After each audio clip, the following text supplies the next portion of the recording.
Have you ever been in a conversation with someone, or maybe watching a movie, and you feel like you are doing really well? You are understanding everything, but then the speaker suddenly goes off on a tangent? They start adding extra details, little side notes, or background information, and suddenly your brain just stops. You lose the main idea. You feel like you just missed the train, and you cannot catch up. It is an incredibly frustrating feeling, isn't it? You know the words they are saying, but there are just so many of them, and they are coming at you so fast that you cannot figure out what is important and what is just extra stuff.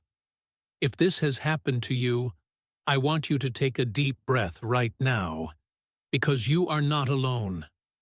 This is one of the most common challenges for English learners at the intermediate level.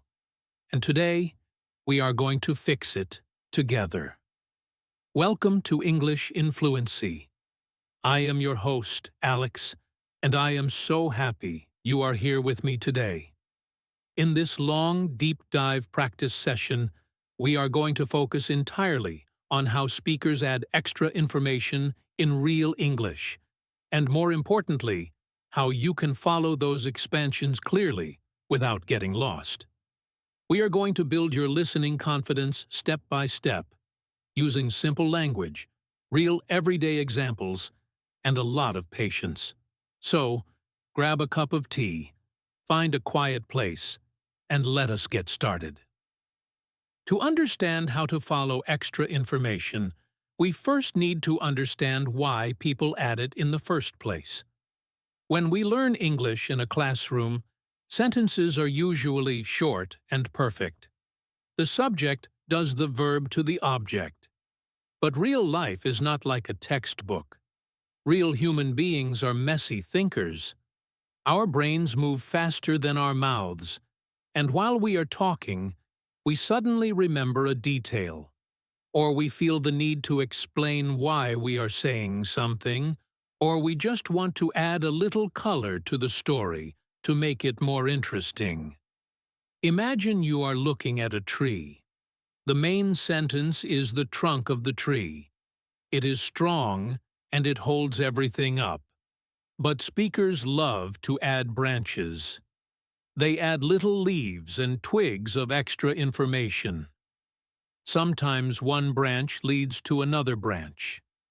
As a listener, if you only know how to look at the trunk, you will get confused when the speaker starts climbing out onto the branches. Your job as an advanced listener is not to cut off the branches, but to learn how to swing from branch to branch without losing your balance, and always knowing exactly how to get back to the trunk. That is exactly what we are going to practice today. Let us look at the first way speakers add extra information, and that is through what I like to call background context. Sometimes a speaker will mention a person, a place, or a thing, and they know that you might not know exactly who or what they are talking about. So, they immediately add a little explanation right after it. They use tiny words to signal that extra information is coming. Words like who, which, that, or where. Let me give you a very simple example. Imagine your friend says to you, "I saw my brother yesterday." That is a nice, simple sentence. It is the trunk of the tree. But what if your friend says, "I saw my brother yesterday, the one who lives in Canada. You know, the older one with the red car." Suddenly, the sentence got much longer. But did the main point change? No. The main point is still just that they saw their brother. All that extra stuff after the comma is just paint on the canvas. It is extra information to help you picture the brother. When you hear words like who, which, or that in the middle of a sentence, your brain should automatically say, "Oh, here comes a branch. I do not need to stress about this. It is just extra details. Let us try another one. I want to go to that new restaurant. the one that everyone is talking about, which is supposed to have really amazing pizza. Listen to how naturally that flows. I want to go to that new restaurant, the one that everyone is talking about, which is supposed to have really amazing pizza. If you are listening to this and trying to translate every single word in your head, you are going to panic when you hear the word which. You are going to think, oh no, a new grammar rule. What does this mean? But if you train your brain to hear it as just extra flavor, it becomes so much easier. The main point is just that the speaker wants to go to a restaurant. Everything else is just extra. We are going to practice this a lot more in a few minutes, but for now, just remember that relative pronouns are your friends. They are like little warning signs that say, extra information ahead. Do not lose the main idea. Now, let us talk about a completely different way speakers add information. This one is very sneaky, because it does not use any special grammar words. It uses small, everyday filler words that we do not even think about. Words like actually, basically, or to be honest. These words are incredible tools for a speaker. They use them to add extra information about their feelings, their thoughts, or to correct something they just said. Let me tell you a story about a woman named Sarah to show you what I mean. Sarah was at work, and her colleague asked her about a project. The colleague said, "Are you going to finish the report today?" Sarah replied, "Well, basically. The report is almost done, but I have to wait for David to send me the numbers. And you know how David is. He always takes his time. So actually, I probably will not finish it until tomorrow morning." Wow. Look at all those little words. Well, basically, actually. If you are a B1 listener, your brain might hear all those words and think they are important verbs or nouns. You might get tired just trying to process them. But let me break down what Sarah really meant. She meant no. She could have just said no, I will finish it tomorrow. But human beings do not talk like that. We use these little words to soften the blow, to explain our reasoning, and to connect with the listener. When you hear basically, the speaker is about to give you the simple version of the story. When you hear the speaker is probably about to correct themselves or add a detail they forgot. When you hear actually, the speaker is about to say something that might surprise you or disagree with what you just said. If you train your brain to recognize these words as signals for extra thoughts rather than important facts, you will stay completely calm during the conversation. You will just float along the river of their words, knowing that the main point is still coming. Let us look at another really common way people add extra information. And this one is the afterthought.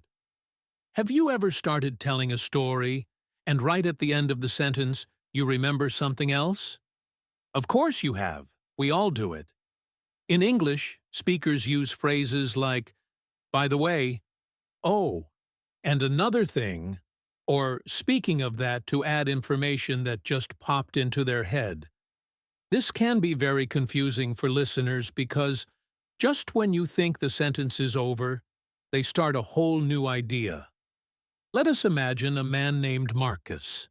Marcus is talking to his wife about their weekend plans. He says, "We are going to leave the house at 8 o'clock on Saturday morning to avoid the traffic, and we need to pack the car the night before. Oh, and by the way, do not forget to charge your phone because the GPS drains the battery really fast. Do you hear how smooth that is? We are going to leave the house at 8 o'clock. Oh, and by the way." When you hear, by the way, your brain needs to do a little mental shift. The speaker is opening a new drawer. They are putting the main topic on hold for 2 seconds to give you an extra piece of information. If you miss it, it is usually okay, because the main topic is still waiting for you. The key to following this is to not get angry or frustrated when the speaker changes direction. Just accept it. Say to yourself, "Okay, they added an afterthought. No big deal. Let us keep listening." Sometimes speakers do this with the phrase "which reminds me." They will be talking about buying a new jacket, and they will say, "I bought a blue jacket, which reminds me, I need to buy some blue socks to match it." The jacket is the main point. The socks are an afterthought. Which reminds me is just a bridge connecting the two ideas. It is a beautiful part of natural English. And once you learn to listen for those bridges, you will never fall off the path again. I want to take a moment here to talk directly to you about how you are feeling right now. Learning to listen to extra information is a mental workout. It is like going to the gym for your brain. If you have never lifted a heavy weight before, your muscles will shake. In the same way, if you have only ever listened to slow, textbook English, your brain will shake when it hears real, messy, natural English with all its extra branches and afterthoughts. You might feel a little tired right now, and that is completely normal. It does not mean your English is bad. It just means you are using a new muscle. I want you to promise me that you will be kind to yourself today. If you do not understand every single word in the stories we are going to hear, that is fine. You do not need to understand every single word.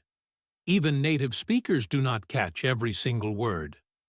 We just catch the important ones, and we let the extra information wash over us. That is the mindset you need today. You are not a detective trying to analyze every piece of dust at a crime scene. You are a bird flying over a landscape, looking at the big picture. Keep that image in your mind as we move forward into our practice. Let us dive into a longer story now so we can put all of this together. I am going to tell you a story about two friends, Chloe and Liam. They are planning a vacation. I am going to speak at a normal, conversational speed, and I am going to add a lot of extra information, just like a real person would. Your job is to relax, listen to the big picture, and notice how I use the signals we just talked about. Do not pause the audio, just let it play. Here we go. Chloe called Liam on Tuesday evening. Actually, it was closer to Wednesday morning because it was very late, to talk about their upcoming trip to the mountains. Liam, who had been feeling a little stressed from work lately, was really excited to hear her voice. Chloe said, "I think we should leave on Friday afternoon, to beat the weekend traffic, which is always terrible on that highway, especially in the summer." Liam agreed, but he mentioned that they needed to borrow his father's car, the big green one, because his own car, which is quite old now, would not make it up the steep mountain roads. Chloe said that was a great idea, and then she added, "Oh, and by the way, we need to stop at the grocery store on our way out of town to buy some food, basically just snacks and water, because the little shop near the cabin, the one run by that nice older couple, is usually closed by the time we get there."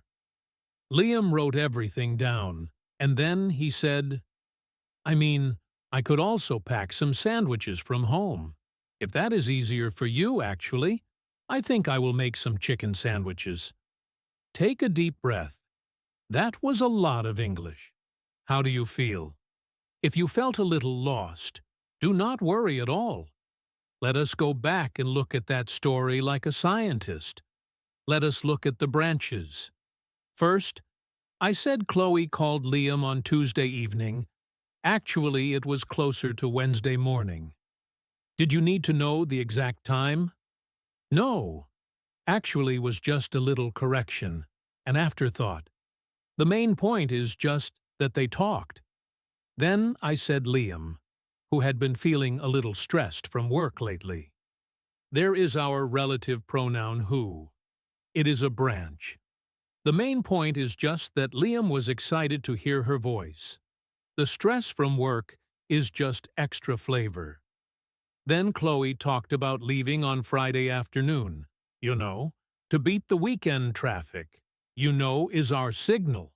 Beating the traffic is the reason, but it is extra. Then she added, which is always terrible on that highway, especially in the summer. There is another branch, using which. It is just more detail about the traffic. When Liam talked about the car, he said his father's car, the big green one. That isn't a positive, just a quick description. Then he added because his own car, which is quite old now, would not make it. Again, which is quite old now is just a tiny branch explaining why his car is bad. Finally, Chloe used the phrase, oh, and, by the way, to add the grocery store information, and she even added another branch inside that branch when she described the shop near the cabin, the one run by that nice older couple. Do you see how it works? It is like a tree with so many branches, but the trunk is always solid. The trunk is just two friends planning a trip and figuring out what car to take and what food to buy. If you hold on to the trunk, the branches cannot hurt you. Now, I want you to try something a little different. I am going to tell you another story, but this time, I am going to pause and ask you some questions. I want you to answer them in your head. Do not speak out loud if you do not want to. Just think the answer. This is going to train your brain to hold on to the main point while ignoring the extra details. Here is the story of Emma and her work problem. Emma walked into her office on Monday morning, feeling quite tired because her cat, the small black one that she adopted last year, had kept her awake all night.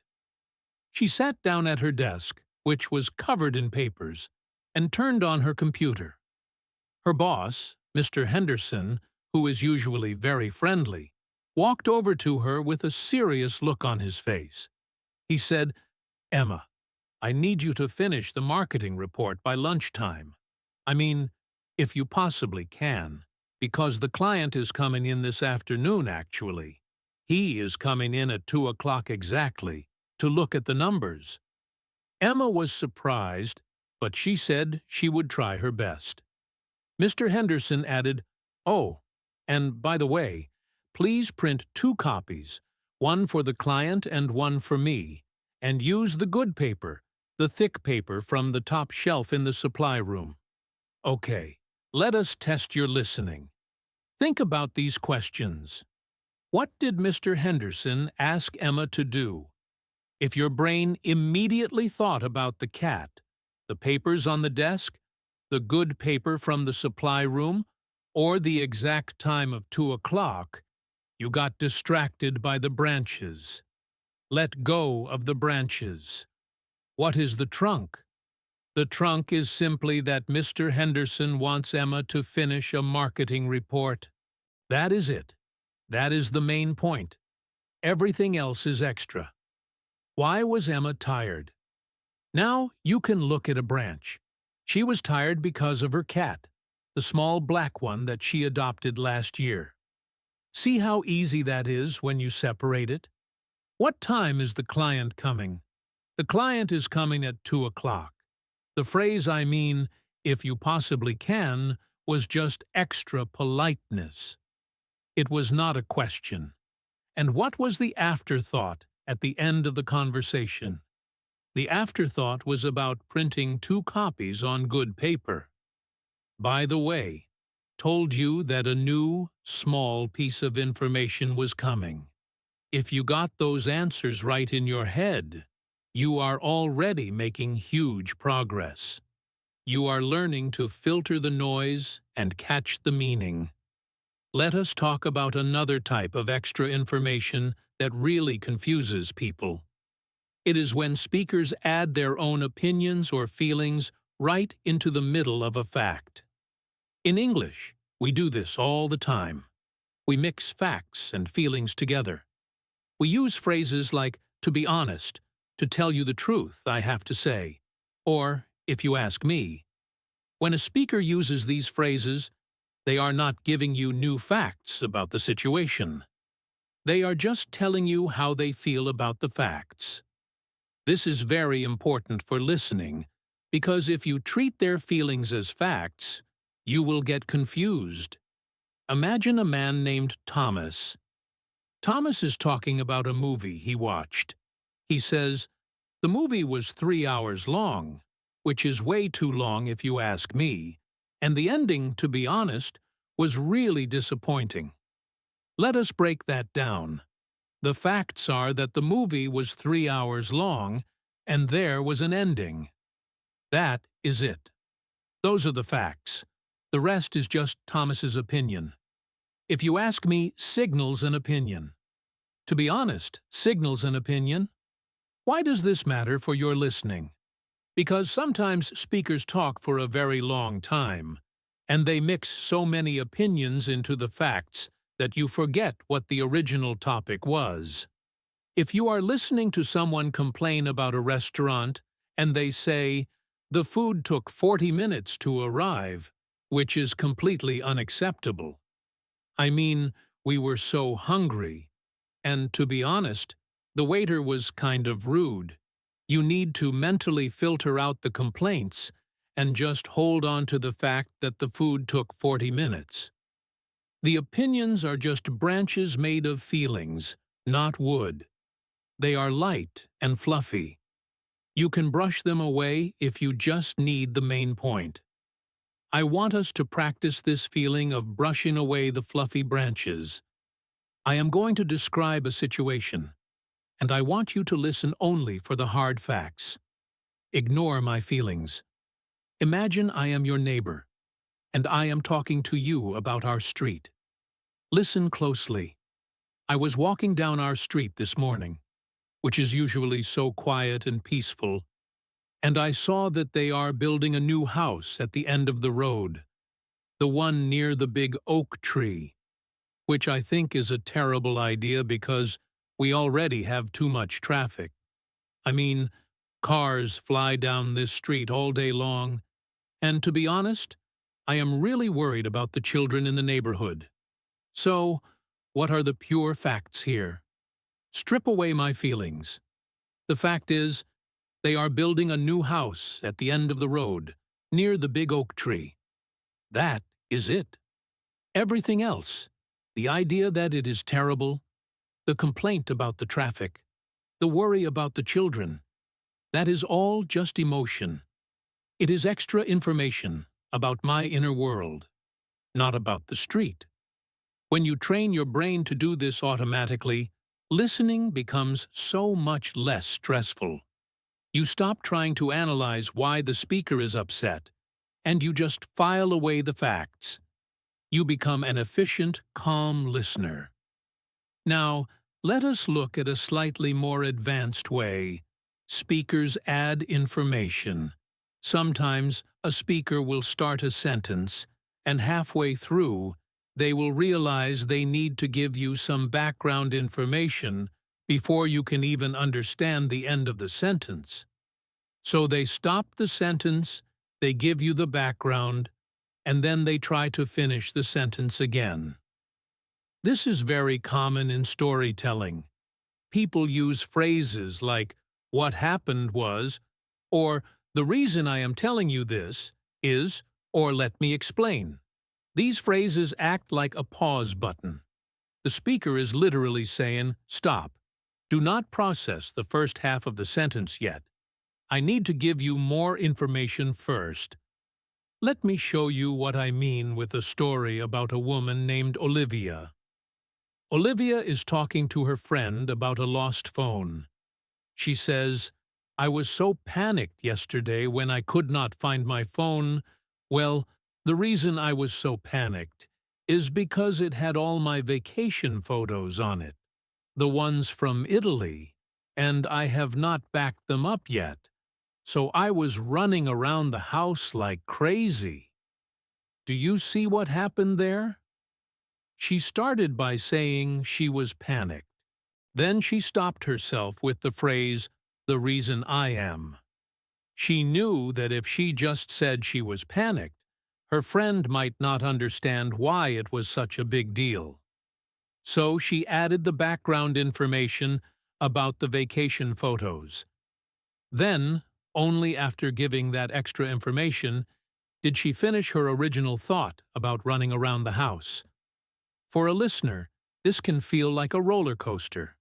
You go up, you stop, you go backward, and then you go up again.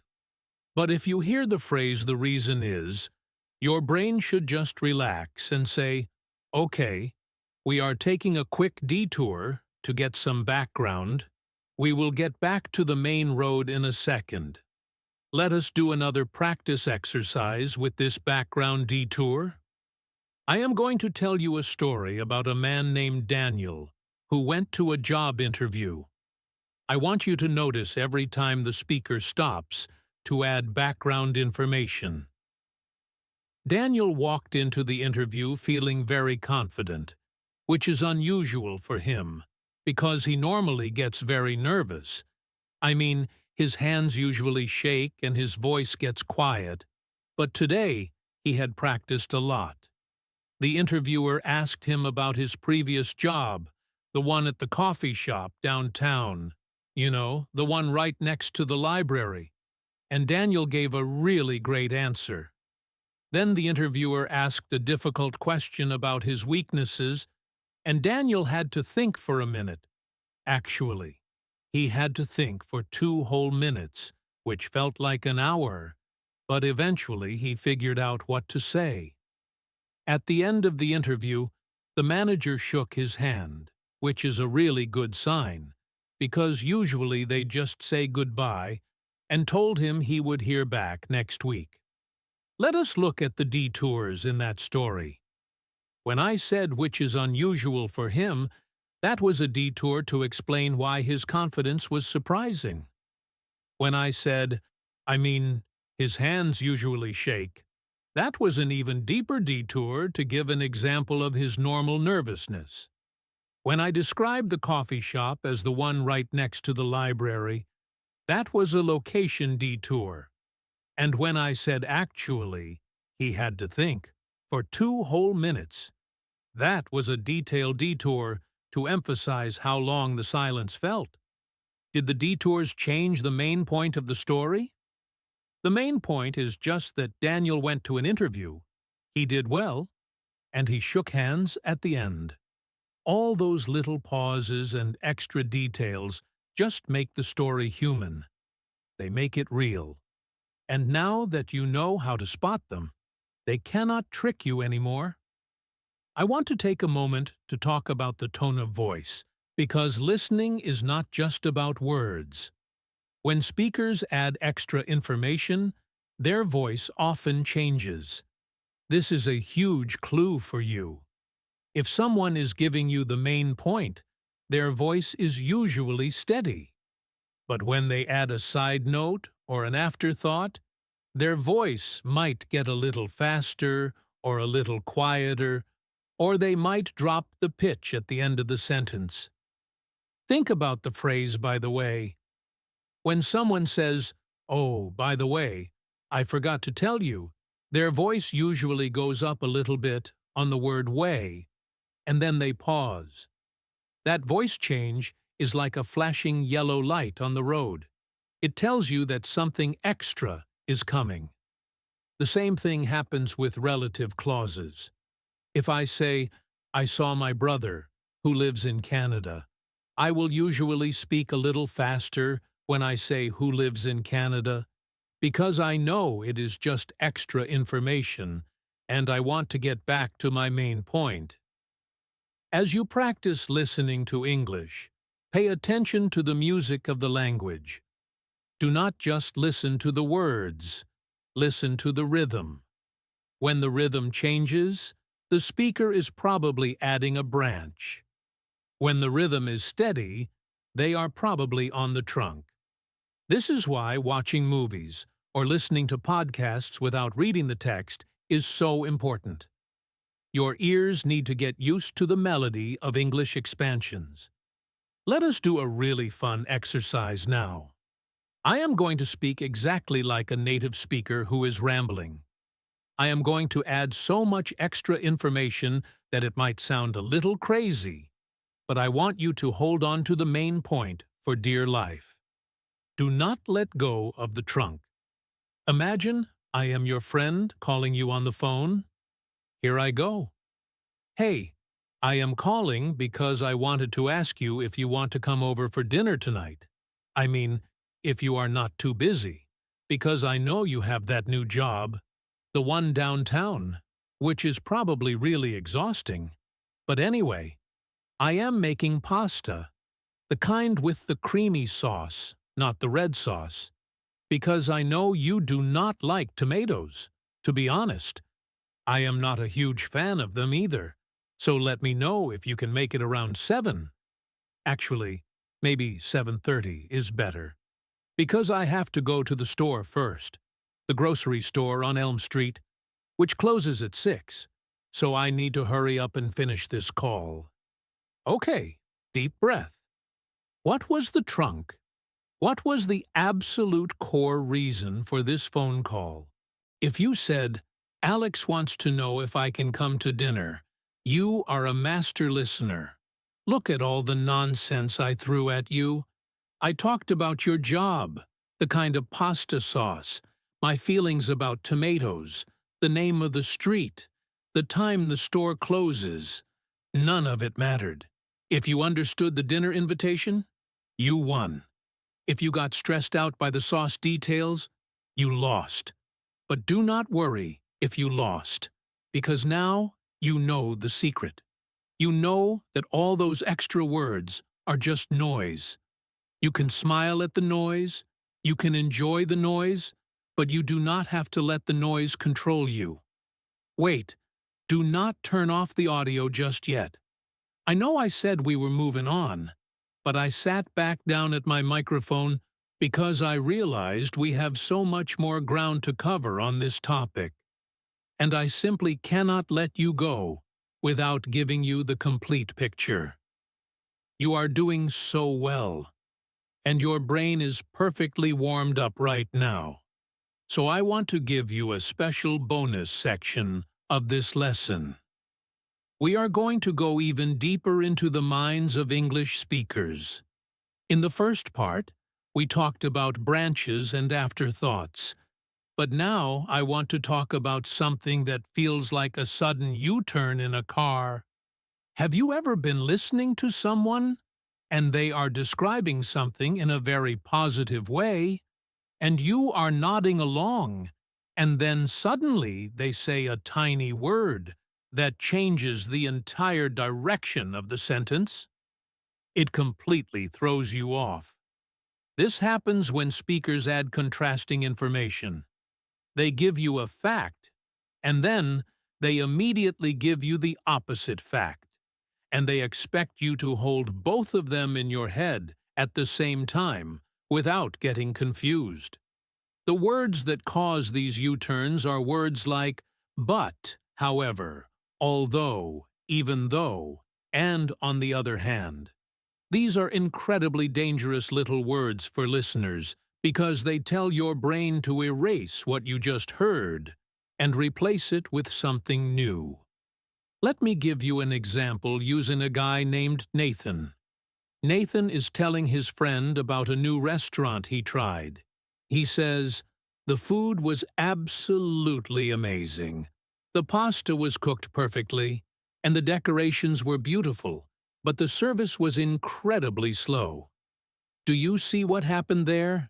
If you are not prepared for that word, but your brain is just sailing along on a happy cloud of amazing food and beautiful decorations.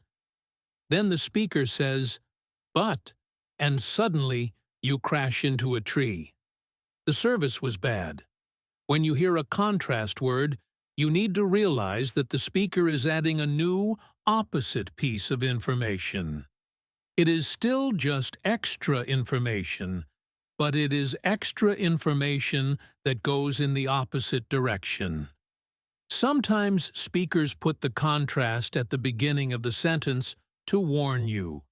They might say, even though the service was incredibly slow, the food was absolutely amazing.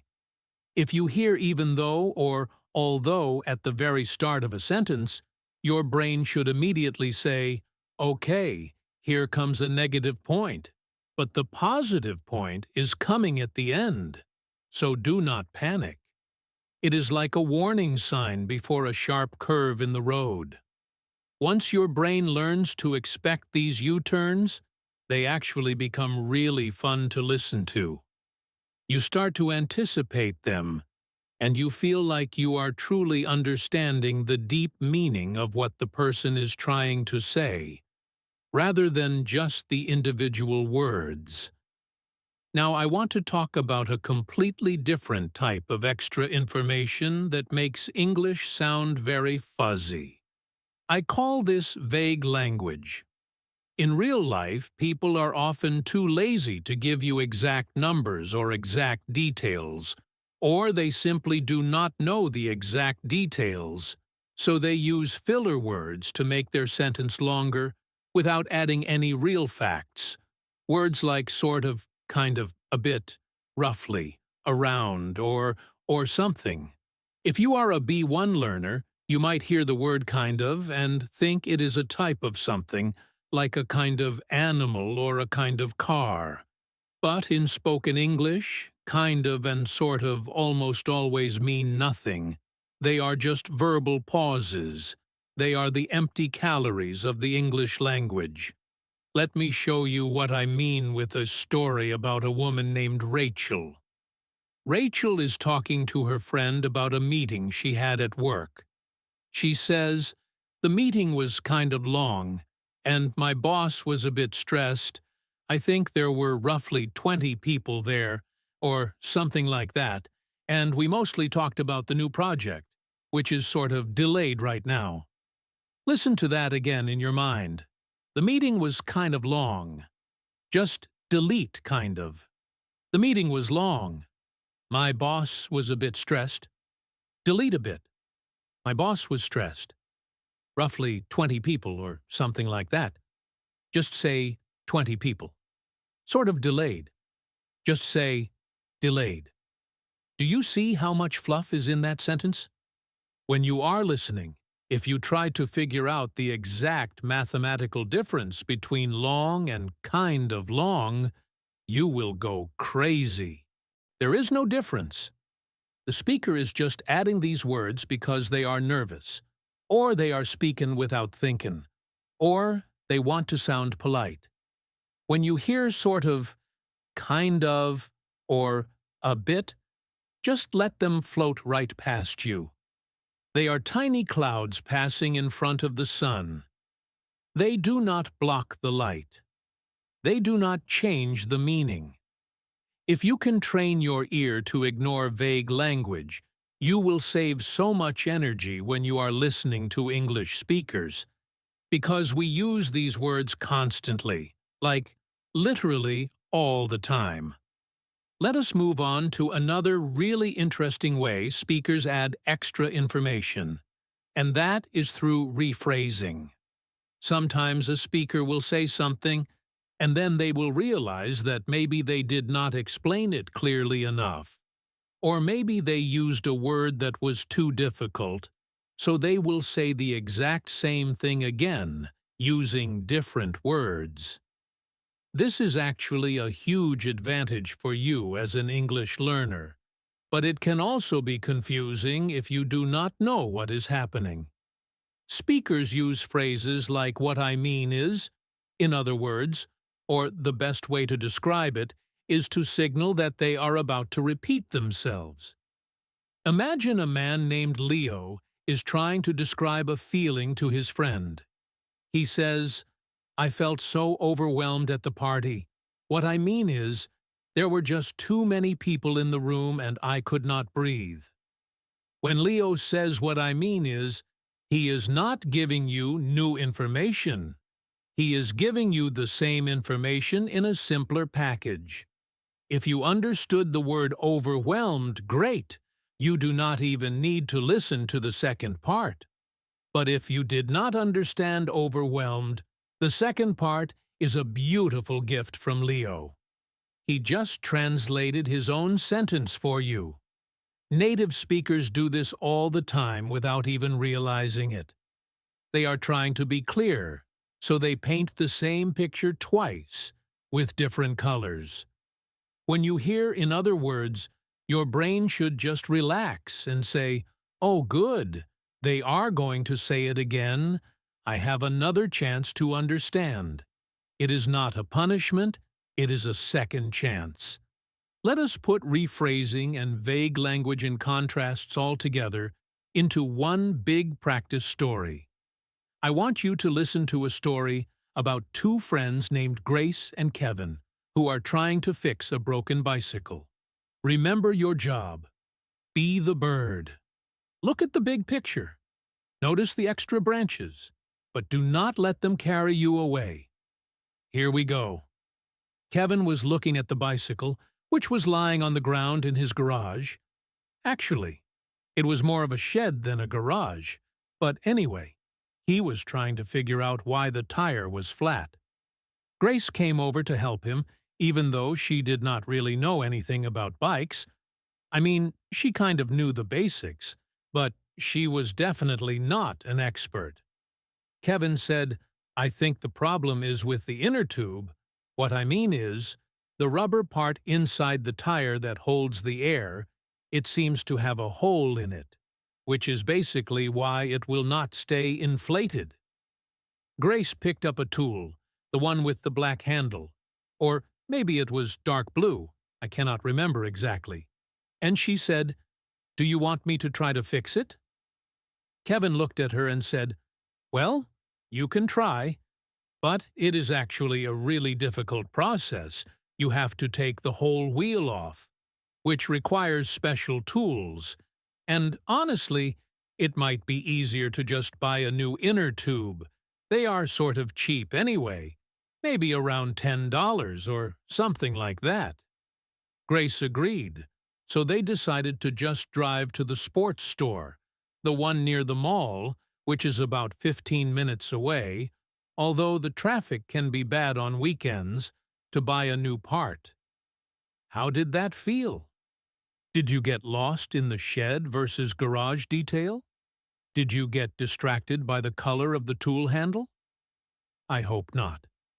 The trunk of that tree was simply that the bicycle tire was broken. Grace offered to help. Kevin explained that the inner tube had a hole, and they decided to buy a new part at the store. Everything else was just noise. The rephrasing happened when Kevin said what I mean is, the rubber part inside the tire. The vague language happened when Grace said she kind of knew the basics, and when Kevin said they are sort of cheap, maybe around $10, or something like that. The contrast happened when Kevin said you can try, but it is actually a really difficult process. If you caught the main idea, you successfully navigated through a forest of extra information. You should feel so proud of that. It means your brain is adapting. It means you are stopping the bad habit of translating every word, and you are starting the good habit of listening for meaning. Now, I want to talk about the ultimate test for a listener, the dreaded digression. A digression is when a speaker starts talking about the main topic, and then they suddenly go down a completely different path, like a rabbit running into a hole. They start telling a totally different story. And 5 minutes later, they finally come back to the original topic. This happens all the time in casual conversations, especially with people who are very talkative or very passionate about what they are saying. Digressions can be terrifying for learners because you think, oh no, I missed the main point. What are we even talking about anymore? But the secret to digressions is that the speaker will always give you a signal when they are returning to the main topic. They use phrases like, anyway, getting back to the point, where was I, or as I was saying. These phrases are like a lifeline thrown to you in the middle of the ocean. When you hear anyway, it is the speaker's way of saying, sorry, I got lost in the woods, but here is the path back to the trunk of the tree. Let me give you a crazy example of a digression so you can feel what it is like to ride the wave. Imagine a woman named Sophie is telling her friend about a new recipe she tried to cook. She says, I tried to make that chocolate cake from the internet yesterday. And getting back to the recipe, oh wait, before I tell you about the cake, I have to tell you what happened at the grocery store. I was standing in the baking aisle, which is aisle 4, by the way, and I saw my old math teacher from high school, Mr. Davis, who used to wear those terrible sweaters, you know, the ones with the little snowflakes on them, and we talked for like 20 minutes about the weather, which is really weird because I hated math anyway. So I finally got the flour and went home to bake the cake, and I completely burned it. Wow. Did you survive that? Let us look at the structure. Sophie started with the main topic, the cake. Then she said, oh wait, before I tell you about the cake, which is a huge warning sign that a digression is starting. She then talked about the grocery store, the aisle number, the math teacher, the sweaters with the snowflakes, the weather, and her hatred of math. It was a massive detour. But then she threw the lifeline. She said anyway. As soon as you heard anyway, your brain should have snapped back to attention and said, okay, the detour is over.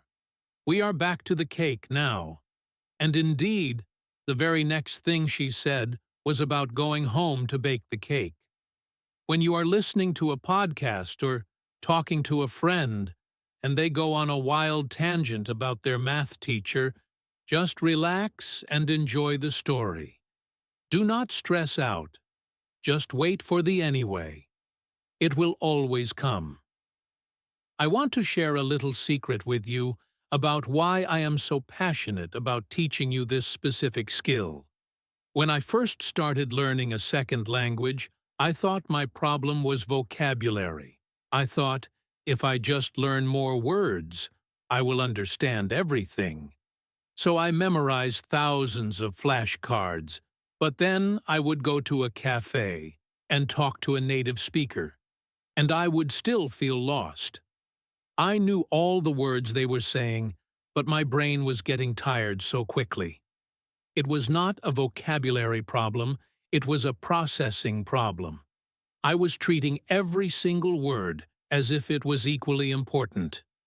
I was trying to put every single piece of a 1,000-piece puzzle together at the exact same time. It was exhausting. The day I finally realized that half of what people say is just extra information, just filler, just branches, was the day my listening ability skyrocketed. It felt like someone had taken a heavy backpack off my shoulders. I suddenly had the energy to listen for hours without getting tired, because I was only carrying the important pieces of the puzzle. That is exactly what I want for you. I want you to feel light when you listen to English. I want you to feel free. Let us do one final massive listening exercise to prove to you how far you have come. This is going to be a long story, and I am going to pack it with everything we have talked about in this entire session. I am going to use relative clauses, filler words, afterthoughts, opinions, background detours, contrasts, vague language, rephrasing, and a huge digression. I want you to close your eyes, take a deep breath, and just let the English flow over you. Do not try to catch the branches. Just hold on to the trunk. If you get lost, just wait for the anyway. Here is the story of a man named Brian and his terrible morning. Brian woke up late on Monday, which was really bad because he had a very important meeting. I mean, it was basically the most important meeting of the year, actually. It was a meeting with his boss's boss, the one who flies in from New York, who is apparently really strict. Brian ran to the bathroom, sort of panicking, and realized he was out of toothpaste, which was kind of annoying because he had just gone to the store yesterday, but he forgot to buy it. What I mean is, he bought the shampoo and the soap, but he walked right past the toothpaste aisle anyway. He just used some mouthwash instead, which was not ideal, but it was better than nothing. He ran to his car, the old red one that he bought 5 years ago, which always makes a strange noise when it starts, and he began driving to work, although the traffic was really heavy, you know, the usual morning rush hour where everyone is just sitting in their cars, honking their horns. While he was sitting in the traffic, he started thinking about what he was going to say at the meeting, which reminded him of a time when he was in college. Actually, it was during his freshman year, and he had to give a speech in front of 300 people, and he forgot his notes, which was incredibly embarrassing. To be honest, he almost cried on stage, but the professor, who was a really nice lady, told him to just take a deep breath and start over anyway.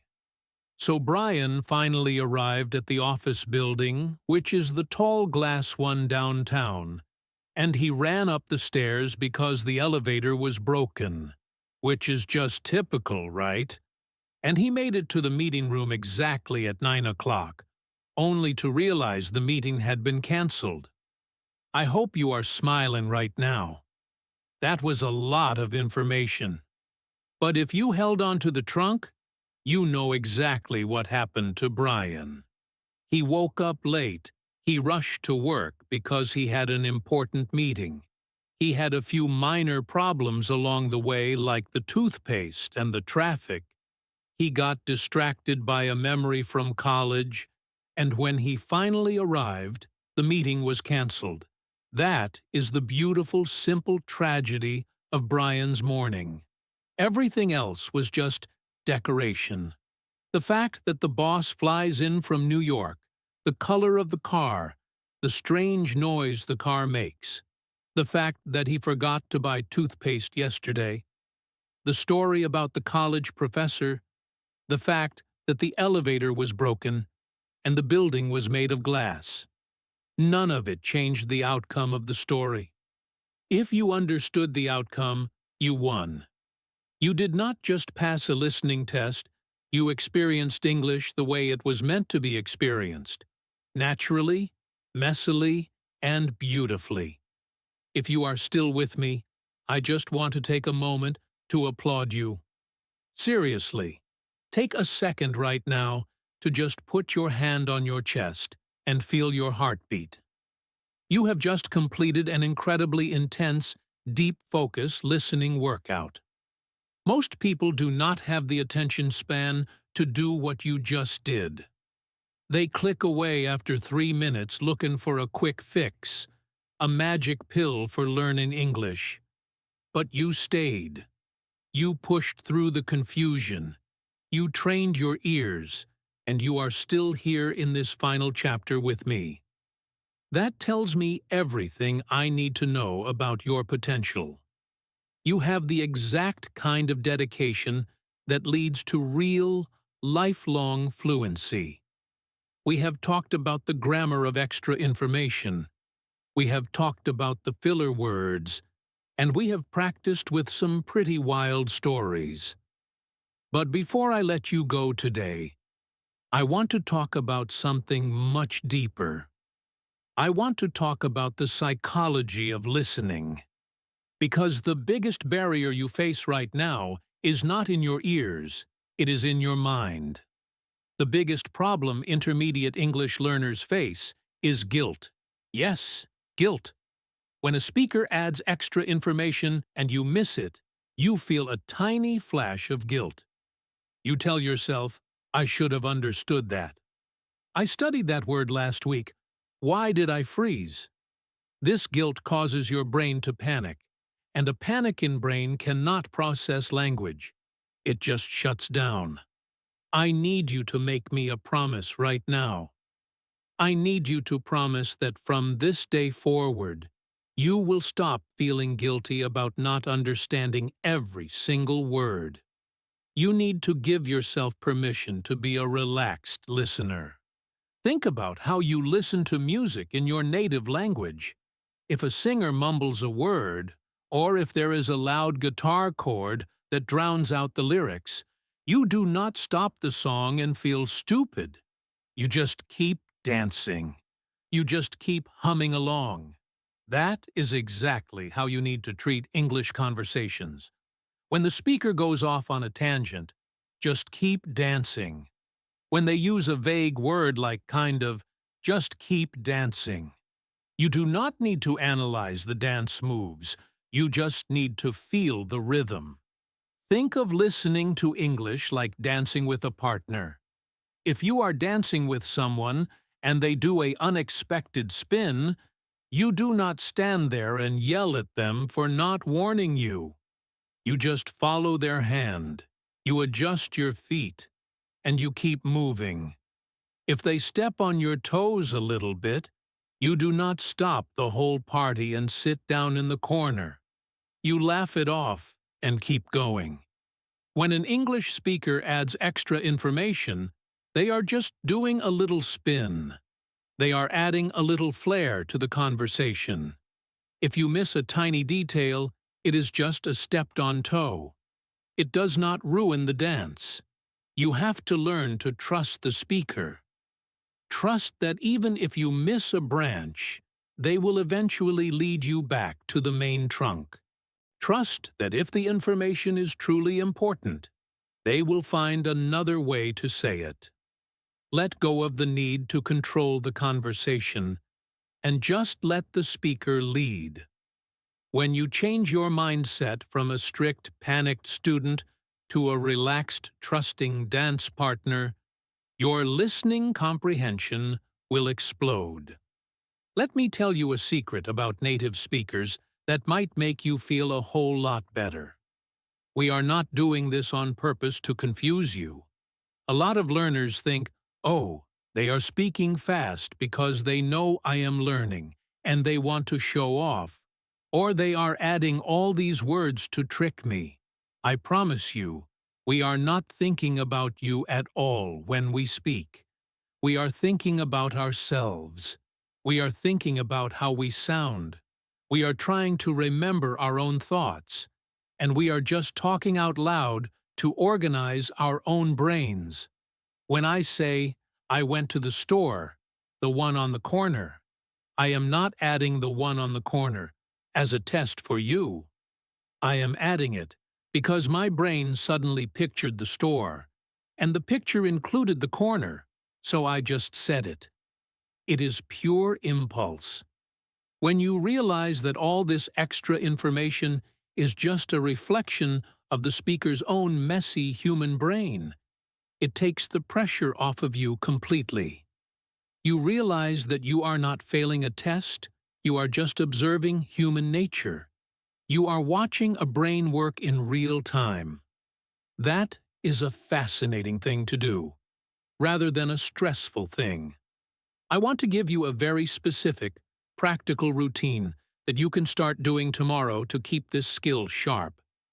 Do not just close this video and go back to your old habits. You need to train this new muscle. I call it the 5-minute anchor method. I want you to find a podcast or a video of someone just talking naturally. It can be about cooking, it can be about video games, it can be about history, whatever you like. Set a timer for 5 minutes. For those 5 minutes, you are not allowed to try to understand the story. You are only allowed to listen for anchors. Anchors are the words that pull the speaker back to the main point. Words like anyway. So, the main thing is, basically, or to make a long story short. Every time you hear an anchor word, I want you to physically snap your fingers or tap your leg. That is it. That is the whole exercise. You are training your brain to stop caring about the fluff and to actively wait for the return to the main topic. If you do this for 5 minutes a day, for 1 week, your brain will physically rewire itself.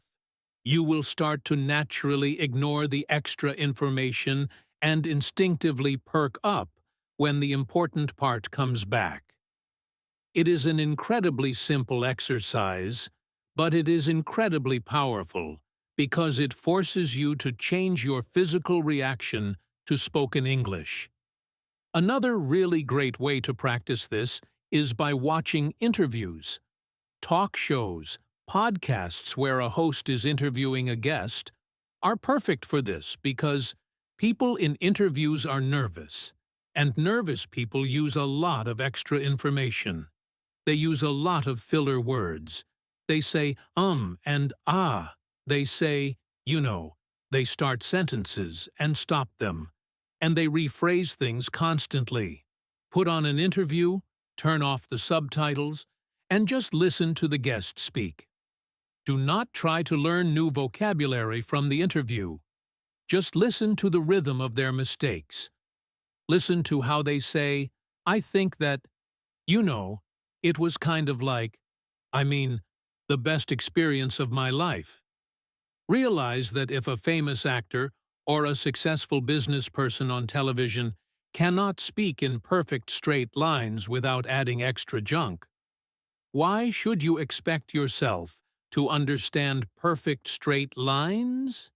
It will give you so much compassion for yourself. You will see that messy English is the only real English. I also want to talk briefly about how this applies to your speaking, because listening and speaking are two sides of the exact same coin.